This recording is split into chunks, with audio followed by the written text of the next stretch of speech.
ময়মনসিংহে বিএনপির বিদ্রোহী এবং মনোনীত প্রার্থীর সমর্থকদের সংঘর্ষে একজন নিহত হয়েছেন।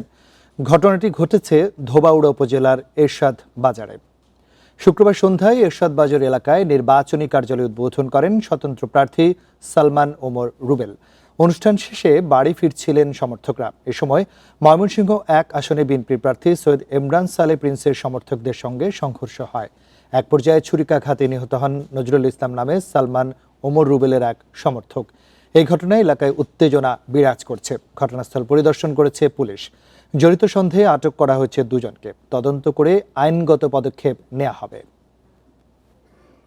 পুলিশ তাৎক্ষণিকভাবে ঘটনাস্থলে যায় এবং কিছু তথ্য প্রমাণের ভিত্তিতে ইতিমধ্যেই পুলিশ দুইজনকে আটক করেছে এবং ঘটনার সুষ্ঠু তদন্ত করে যারা জড়িত বাকি আসামিগণ তাদেরকে গ্রেপ্তার করার জন্য পুলিশি তৎপরতা অব্যাহত রয়েছে।